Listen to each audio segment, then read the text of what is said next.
واسقاک النبیین لما آتیتکم من کتاب و حکمہ ثم جاءکم رسول مصدق لما معکم لتؤمنن بہ ولتنصرنہ۔ عالم ارواح میں میرے رب نے 1,24,000 سے کم بیش تمام انبیاء اور رسول کی روحوں کو بلایا اور فرمایا کہ میرے ساتھ پکا وعدہ کرو کہ اگر تم دنیا میں جا چکو، نبوت مل چکے، کتاب مل چکے، حکمت مل چکے، تمہاری نبوت کا سورج نصف النہار تک چمک رہا ہو، اس وقت میں میرا محبوب آ جائے، تمہیں اپنی نبوت چھوڑ کے میرے ذات کا کلمہ بھی پڑھنا پڑے گا، دین کی مدد بھی کرنی پڑے گی۔ سبحان اللہ، اللہ اکبر، یا رسول اللہ، یا علی۔ پھر چشم فلک نے ایک دن یہ منظر بھی دیکھا کہ میرے آقا صحابہ کی محفل میں تشریف لائے، عمر فاروق تورات کے اوراق لیے بیٹھے تھے،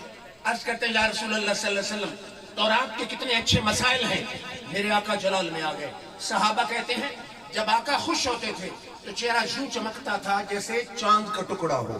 اور جب کسی سے ناراض ہوتے تھے تو چہرہ یوں سرخ ہوتا تھا جیسے کسی نے گالوں پہ انار نچوڑ دیا ہو۔ میرے آقا جلال میں آئے، حضرت عمر فاروق تو اوراق دیکھ رہے تھے، حضرت ابو بکر صدیق نے دیکھا تو آپ نے کہا سخلت کا اموں کا اما ترى ما بوجہ رسول اللہ صلی اللہ علیہ وسلم، عمر تیری ماں تجھے روئے، کیا آقا کے چہرے کو نہیں دیکھ رہے؟ اب جب آقا خوش ہوتے تھے تو بخاری کی حدیث ہے کان رسول اللہ صلی اللہ علیہ وسلم اذا سر استنار وجہہ کانہ جتۃ قمر، جب آقا خوش ہوتے تھے چہرہ یوں چمکتا تھا جیسے چاند کا ٹکڑا ہو۔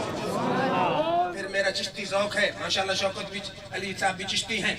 شاعر کی روح تڑپی، کہتا ہے سورج کی ہو کرن یا ضیاء ماہتاب کی، سورج کی ہو کرن یا ضیاء ماہتاب